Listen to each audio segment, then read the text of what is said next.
Man, I just saw this, you know, news article on CNN that Patrick Swayze, the actor from Ghosts, whatever it is, he's got cancer.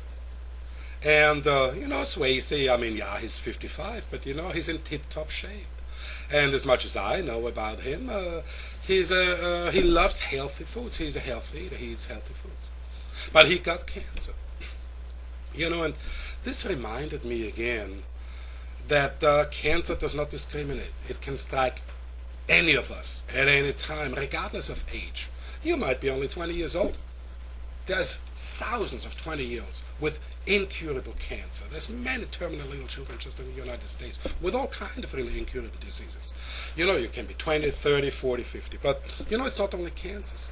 We have heart attacks, we have strokes, we have AIDS, we have diabetes, we have hepatitis C, we have drug-resistant this and drug-resistant that, and we have deadly flu outbreaks, and scientists warn us that more and new deadly viruses are coming about, and gonna strike us very soon. And what do we hear from our leaders? What do we hear from Hillary? Well, she wants to expand health care to cover everybody. And Obama want to make health care affordable to everybody. And, McCain, God bless his heart, is a war hero. I love him. But when it comes to any social programs, count him out. I don't expect anything from him. But you see, even Obama and Hillary, they have no answers for us because, what is health care? I'll tell you what health care is. For an example, if you have high blood pressure today, let's take something simple. You go to a doctor, they give you a pill, and once you take it, they say, well, you've got to take it for the rest of your life. Now, they are not telling you, at least most of them, will not educate you and say, look, if you start eating healthy, if you start losing weight most of the time, not all the time, most of the time, people with high blood pressure, overweight, if you start losing weight, if you start exercising, cut back on salt, more likely than not, that blood pressure will normalize itself. No, they don't tell you that because you know why? Because healthcare is treatment. When you treat somebody, you can have him come in every month, fork over his hard-earned money, and there we go. Now, the same, with cancer treatments. We have new cancer treatments, to make sure you hang in there a few years longer. But, we're not going to cure. Did I just say the bad word? Cure you? That's the problem. They're not going to cure us because there's no cures around. But you know why there's no cures around? Because again, cure is a bad word. I don't hear politicians say, we need to find a cure for this and we need to find a cure for that and put some teeth behind these statements. And I'll tell you why. It's obvious. Because there's no money in cures. If we could cure, if there's a cure tomorrow, somebody finds a cure for cancer, for an example. I'm not even being cynical, I'm just being logical. To know that this person, unless, lots of people will know about it, but if only a small group of people know about it, and the health industry finds out about it, he would be killed. Disease, it's a multi-billion-dollar business.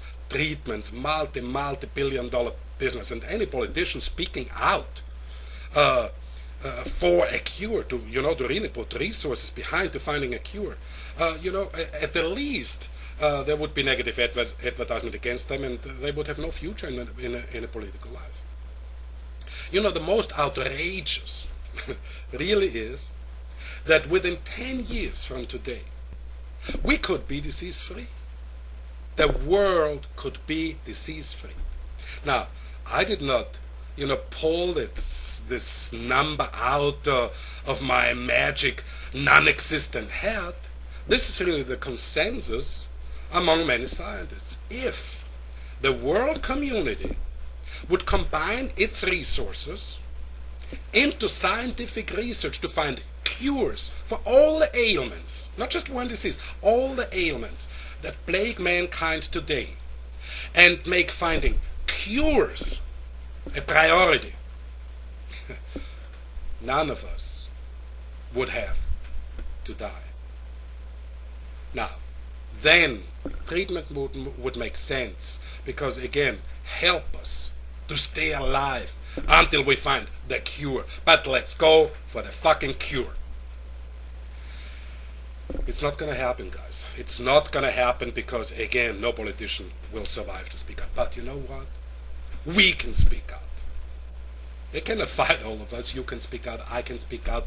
We can really start telling each other, hey, we need a cure. We need a cure. Anytime you talk to your congressman, most of you probably never will. But just in case you do, or you write a letter one day, write very big in bold letters, we want cures. We don't want health care to treat our symptoms, you know. We don't want to have the status quo where the system keeps us sick so that the little cancer specialist can cut our cancers and get paid millions of dollars to build his freaking mansion, you know, and drive around in his Beamer and have his little yacht, you know. And I have a friend, for an example, God bless his heart, I hope he doesn't hate me now, he's an anesthesiologist in a Houston hospital. He takes home $500,000 a year putting people to sleep so that their cancers can be cut out. You think he would go for a cure? I don't think so. And that's the problem. And again, politicians, we can count on that.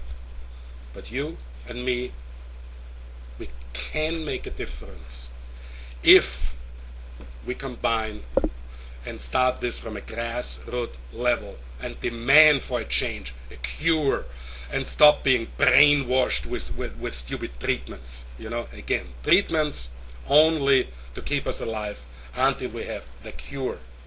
But especially the United States should be the leader, to get together to finally give meaning to the United Nations.